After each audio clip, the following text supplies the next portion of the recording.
Good morning. Today I am going to discuss about critical phenomenon or liquefaction of gases. A gas can be liquefied by lowering the temperature and increasing the pressure. At lower temperature, the gas molecules lose kinetic energy. These slow moving molecules then aggregate due to attractions between them and are converted into liquid. The same effect is produced by the increase of pressure.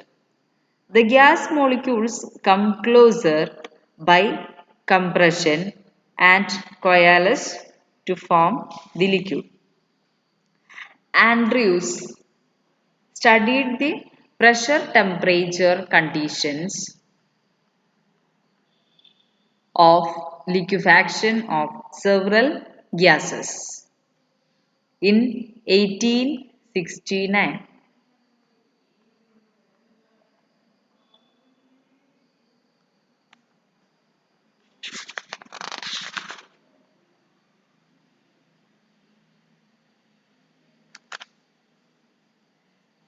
He established that for every gas there is a temperature below which the gas can be liquefied, but above it the gas defies liquefaction.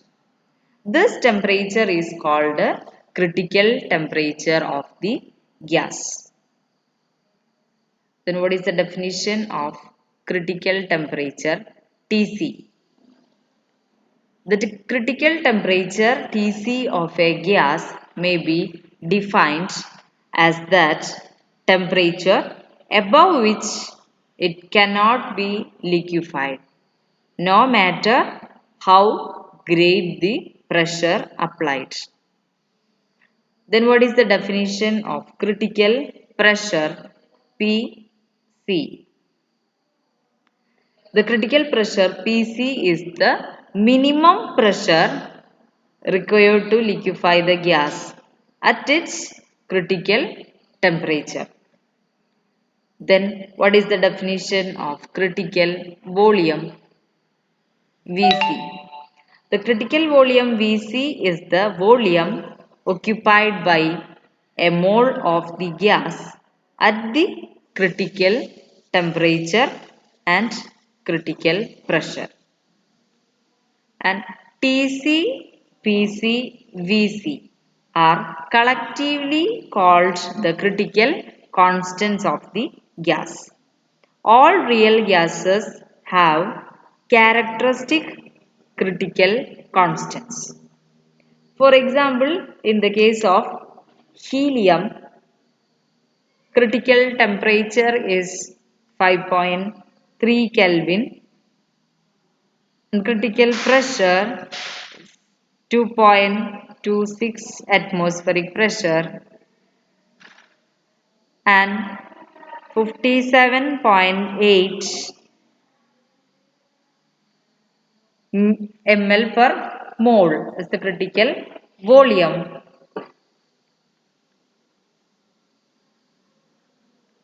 for helium gas. And in the case of carbon dioxide, critical temperature is 304 Kelvin and critical pressure is 72.9 atmospheric pressure and its critical volume is 94.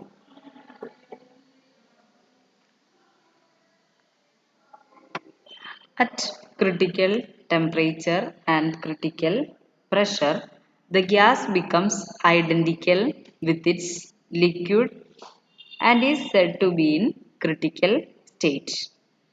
The smooth merging of the gas with its liquid is referred to as the critical phenomenon.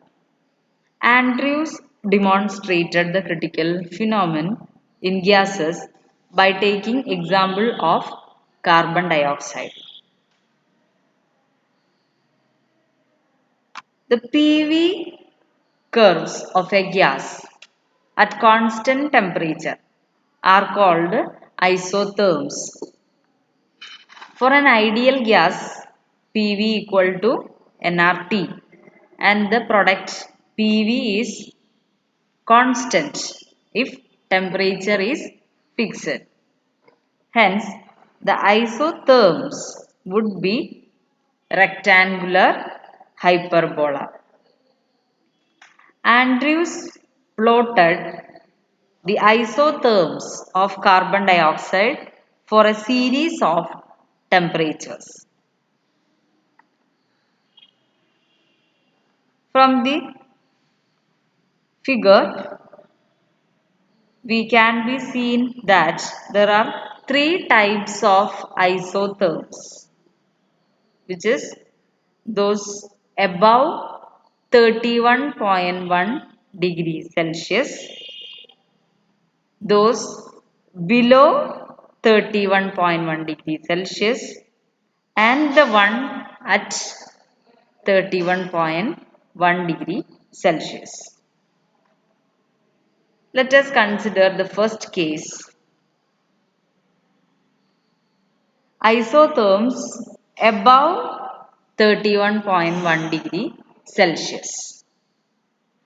The isotherm at above 31.1 degree Celsius is a rectangular hyperbola and approximates to the isotherm of ideal gas. So, in the region above the isotherm at 31.1 degree Celsius, carbon dioxide always exists in the gaseous state.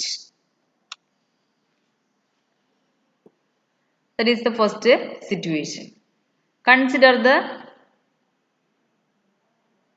second type of isotherm, that is isotherms below 31.1 degrees Celsius. And in the case of isotherms below 31.1 degrees Celsius are discontinuous.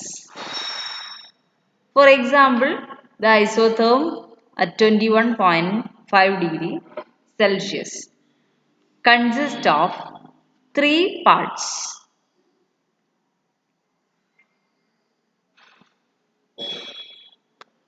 Or consider the isotherm at 13.1 degrees Celsius. It consists of three parts: BA, BC and CD. Let us consider the first portion, the curve AB.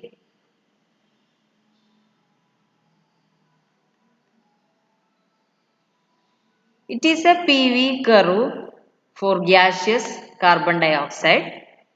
Along AB, the volume decreases gradually with the increase of pressure.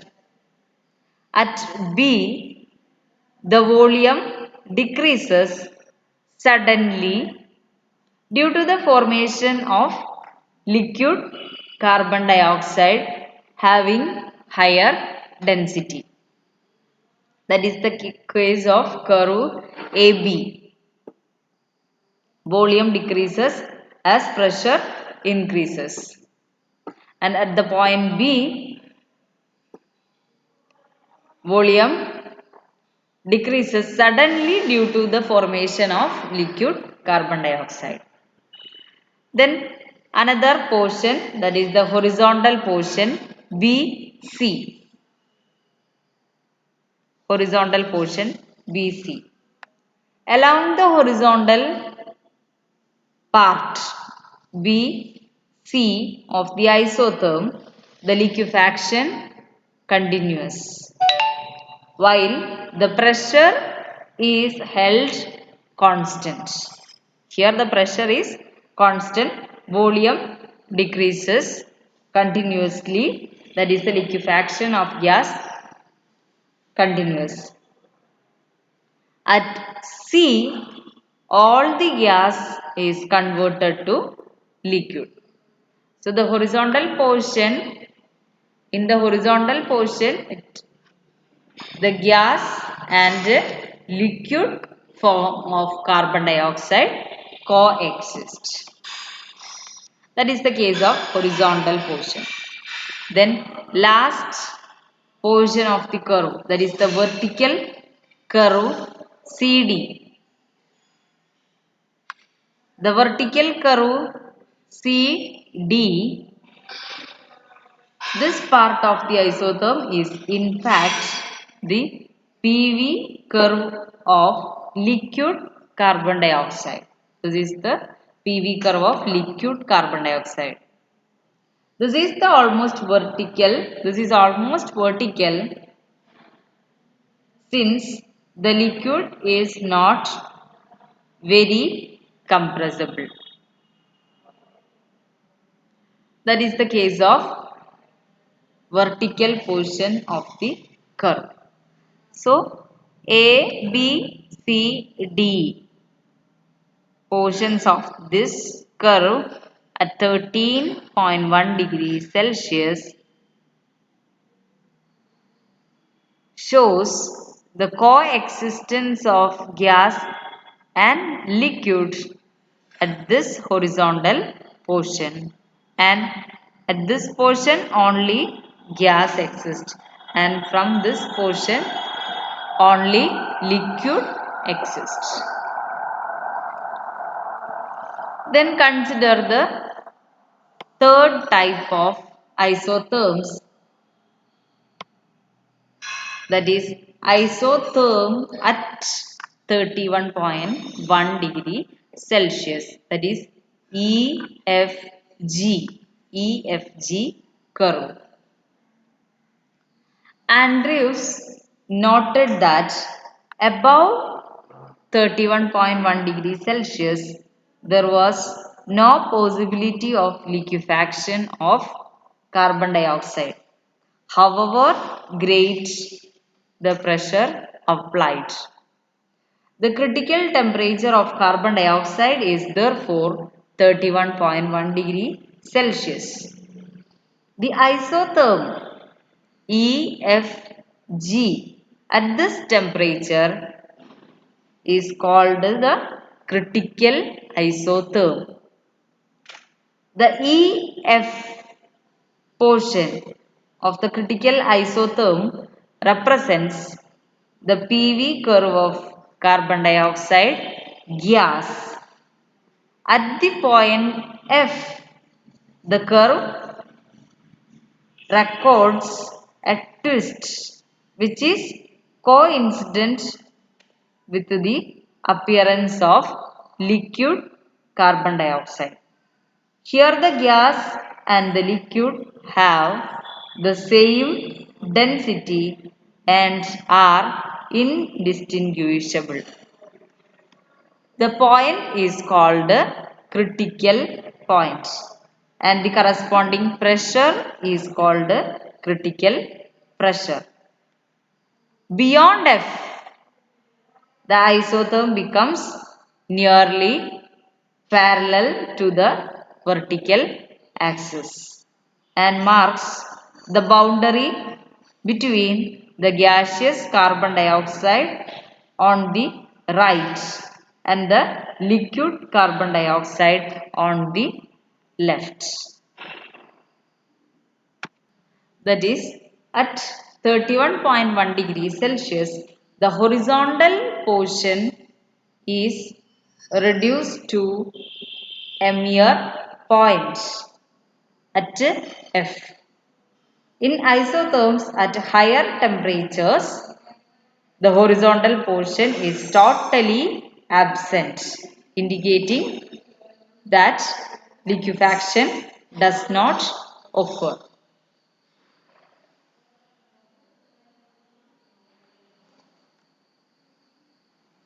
So, the results of these studies can be summarized as follows. If the temperature is above 31.1 degrees Celsius, carbon dioxide cannot be liquefied, even if very high pressure are used.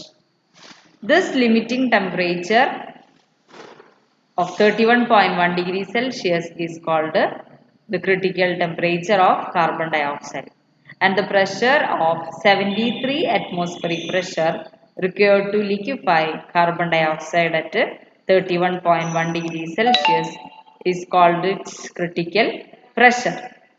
The isotherm EFG for the critical temperature is called the critical isotherm,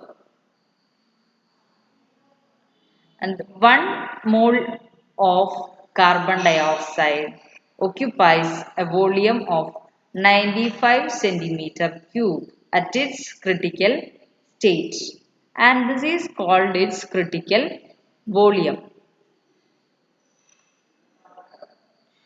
So that's about Andrew's experiment about critical phenomenon.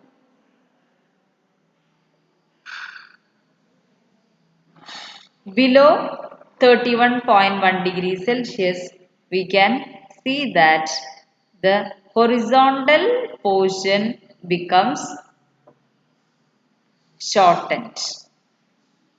Here at 13.1 degrees Celsius, the length of the horizontal portion is BC, whereas at 21.5 degrees Celsius, the horizontal portion becomes shortened.